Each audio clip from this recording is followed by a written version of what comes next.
Semuanya, perkenalkan namaku Angelin Ayu Telvani dengan NIM G0023015 dari kelompok A9.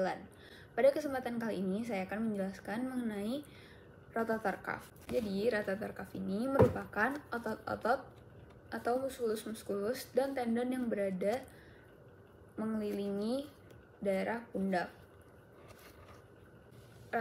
Rotator cuff ini berfungsi untuk menahan tulang di os humerus agar dapat melakukan gerakan berputar ke segala arah. Jadi, pada rotator cuff ini disusun oleh 4 muskulus, yaitu yang pertama musculus teres minor, musculus infraspinatus, musculus supraspinatus, dan musculus subscapularis. Untuk cara mudah menghafalnya bisa disingkat dengan TISS. T-I-S-S. T untuk musculus teres minor, I untuk musculus infraspinatus, S yang pertama untuk musculus supraspinatus, dan yang S yang kedua untuk musculus subscapularis. Untuk gambarnya bisa dilihat di gambar ini.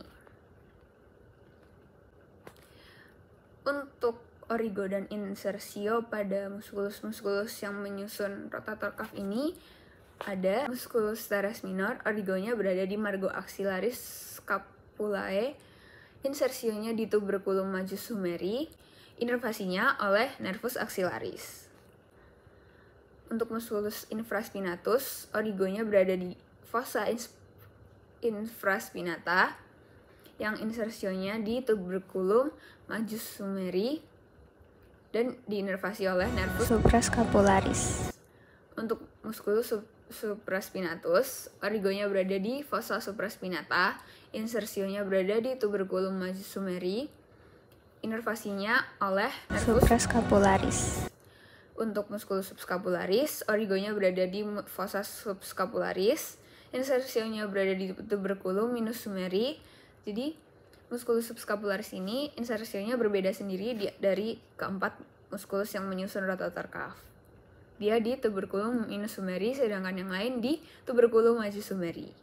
Inervasinya diinervasi oleh nervus subscapularis superior dan inferior. Rotator cuff ini dapat mengalami cedera. Jadi yang pertama itu ada rotator cuff tear. Rotator cuff tear ini nyeri pada bahu yang disebabkan karena robeknya salah satu atau beberapa tendon otot bahu yang membentuk mansat rotator atau rotator cuff.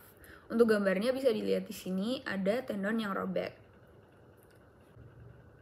Ketika salah satu atau lebih dari tendon rotator cuff ini robek, tendon ini tidak lagi sepenuhnya menempel pada tulang humerus bagian atas atau caput humerus, dan bursa juga akan mengalami peradangan. Hal ini dapat melemahkan kekuatan bahu dan menimbulkan rasa nyeri, sehingga akan mengganggu aktivitas sehari-hari yang menggunakan sendi bahu seperti menyisir rambut, berpakaian, mengambil, atau menjangkau suatu benda. Lalu untuk cedera yang kedua ada frozen shoulder. Frozen shoulder ini adalah bentuk paling parah dari sindrom rotator cuff yang menyebabkan restriksi berat pada semua pergerakan bahu, sehingga pasien yang akan mengalami kesulitan ketika mengangkat tangan dan melakukan aktivitas di ekstremitas superior lainnya. Jadi frozen shoulder ini dapat menyebabkan bahu menjadi kaku dan nggak bisa bergerak. Makanya namanya jadi frozen shoulder. Gejala awalnya ini biasanya terdapat nyeri bahu dan lelah. Selanjutnya akan lanjut ke ekstremitas inferior.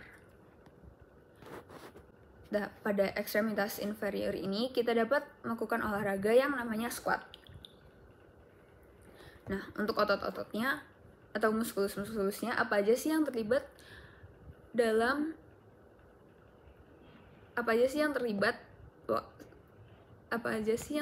melakukan kontraksi ketika kita melakukan squat. Jadi, pada regio femur, otot muskulus-muskulus yang berada di regio femur ini berkontraksi ketika kita melakukan squat. Jadi yang pertama itu ada quadriceps muscle yang terdiri dari 4 muskulus, yaitu yang pertama muskulus rectus femoris.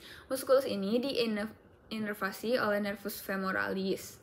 Lalu yang kedua ada musculus vastus medialis yang diinervasi oleh nervus femoralis juga.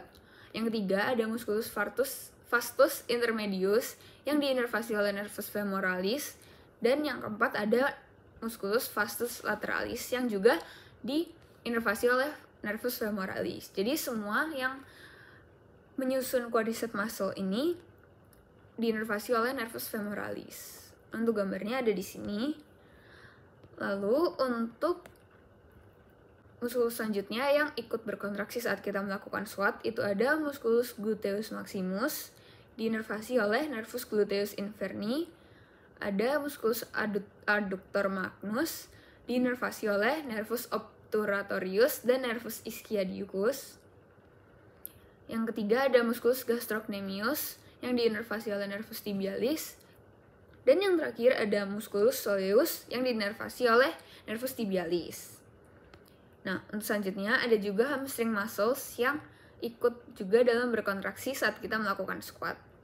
Jadi ada musculus biceps femoris caput longum dan caput brevis. Keduanya diinervasi oleh nervus tibialis dan nervus peroneus communis. Ada juga musculus semitendinosus yang diinervasi oleh nervus tibialis. Lalu musculus semimembranosus yang diinervasi oleh nervus tibialis juga.